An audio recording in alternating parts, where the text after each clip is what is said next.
Orlando Pirates finally found their groove. Is there trouble brewing at Mamelodi Sundowns, or are Kaizer Chiefs finally back? These are all questions currently dominating the football slash PSL scene at the moment. I'm here, Smiso Msomi, senior journalist at Independent Media. So we're going to dissect that for the next couple of minutes. So just hold on for a while and let's dive in. So I don't think there's a better place to start actually, except for the blockbuster fixture of this match week. Kaizer Chiefs welcoming Mamelodi Sundowns to the FNB Stadium. We expected a sold-out affair. We also expected drama. We probably expected the delay of the start of the game as well, considering it was a midweek game with over 75,000 expected at the stadium.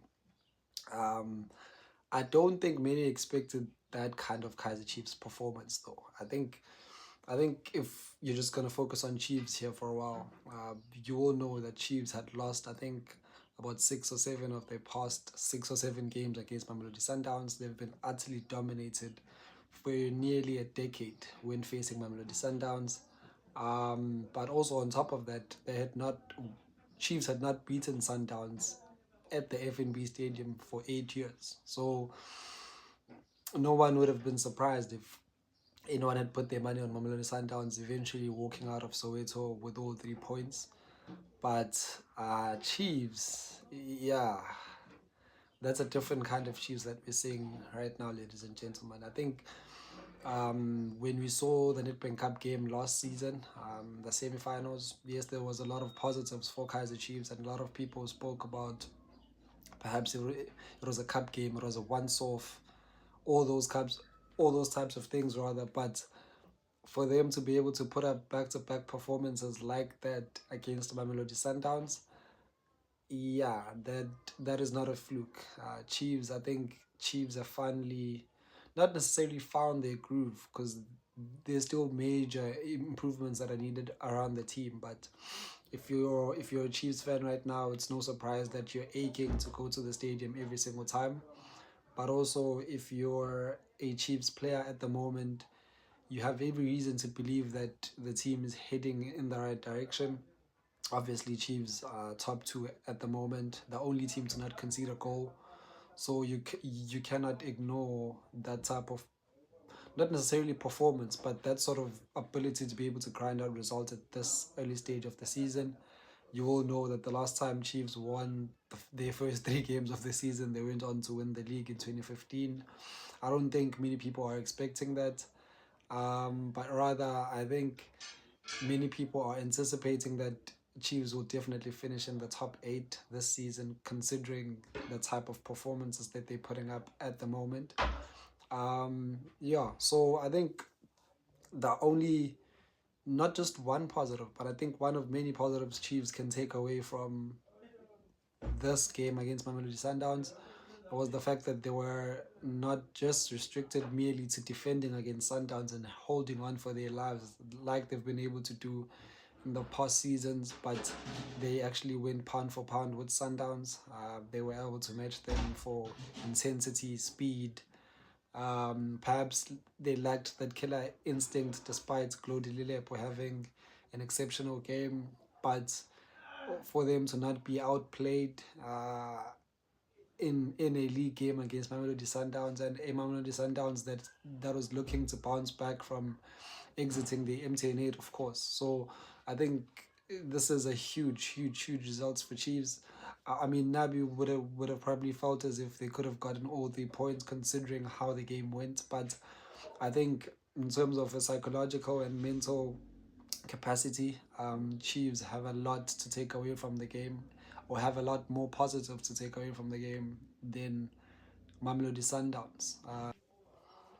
Whilst we are on the subject of Mamelodi Sundowns, you would assume that perhaps when Mamelodi Sundowns have just recently lost a CAF Champions League final once again. Oh, well, they actually did. Oh, you wouldn't be put at fault if you believed as if they'd just been eliminated from a cup competition. Well, they've recently just did as well.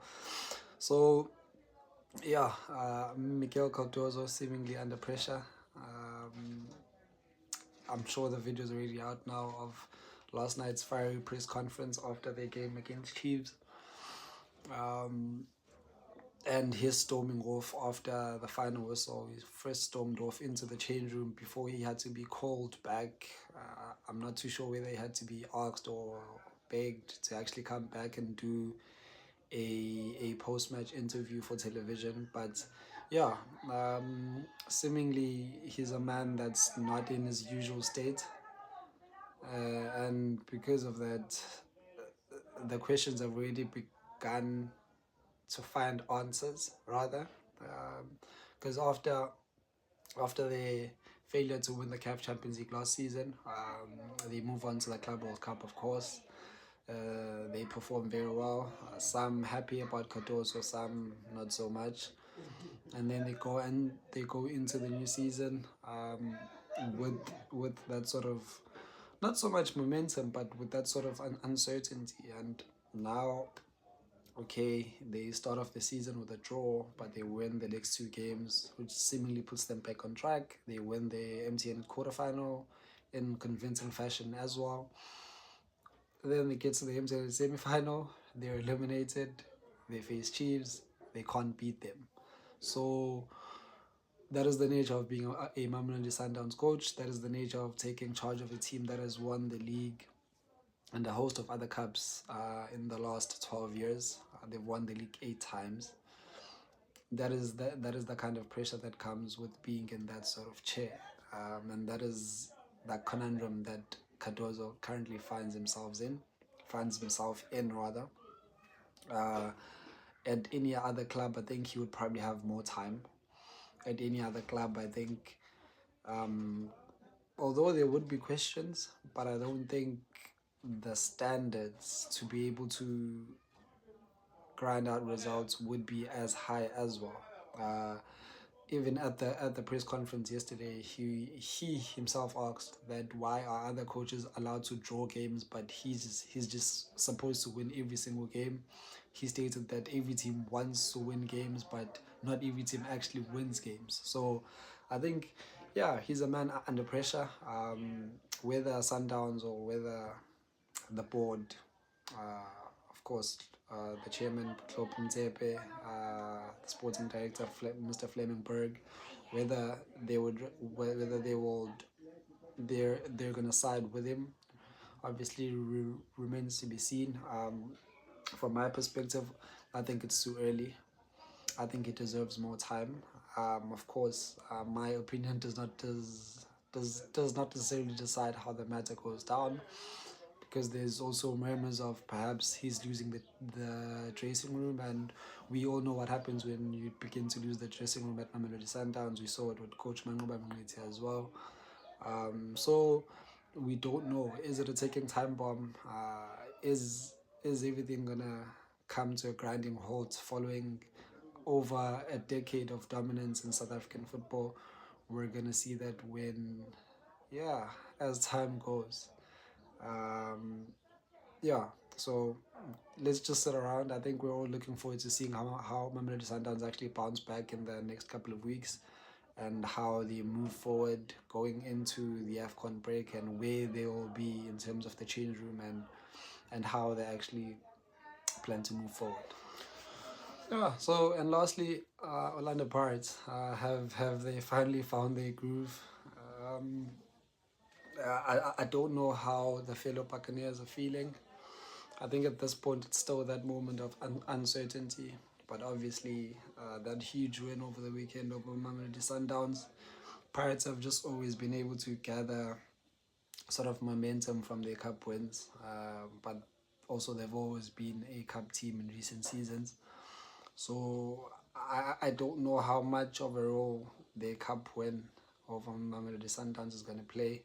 Obviously, they started off the Betway Premiership season in not the best fashion. They lost back-to-back games, only to go on and win back-to-back games now.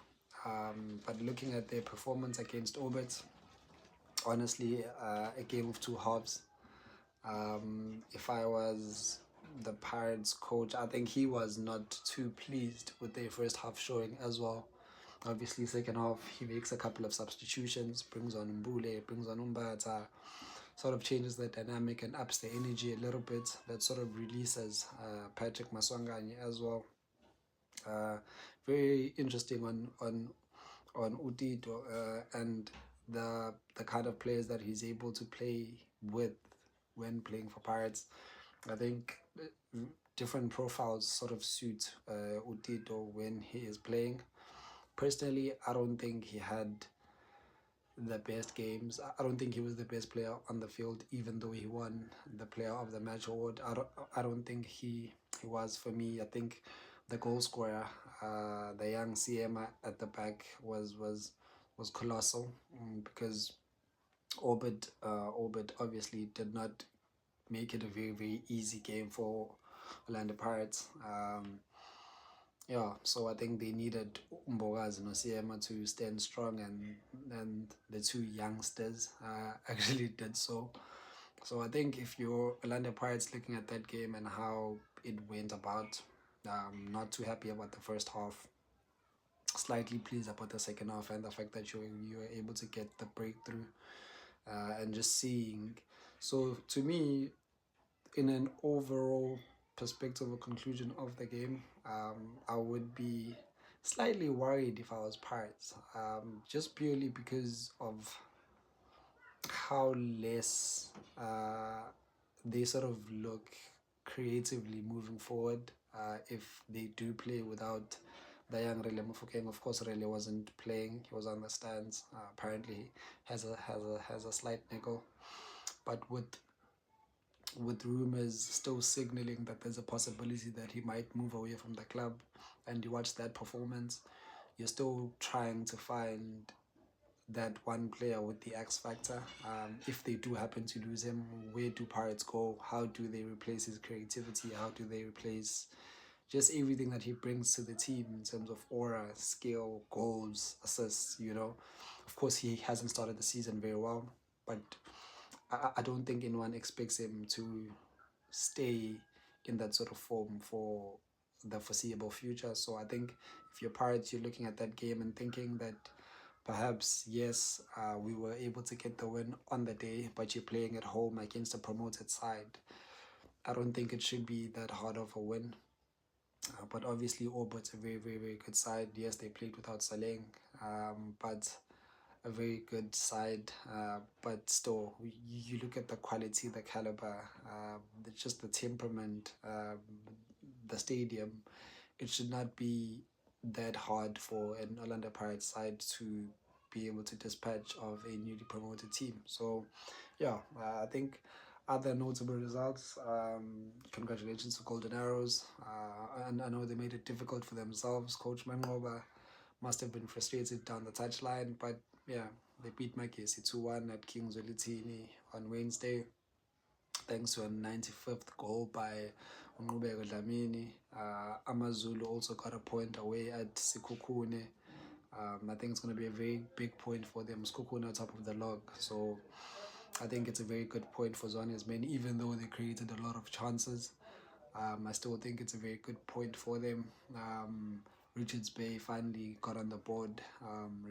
Richards Bay got their first win of the season. They registered their first set of points, actually. So I think those are just notable results. A worry about Siwele. I think that's 3 losses on the trot now after winning the first game against Arrows. Just to put it out there, worry about Siwelele, but we'll see how their journey moves on. We'll see how or whether Coach Hlonolo Siema could steer the ship moving forward. But I think there's a slight uh, reason for concern there. But obviously, we can never speak about teams after just 4 games. I usually speak about teams after 5. So yeah, we'll just see how that pans out in the coming weeks.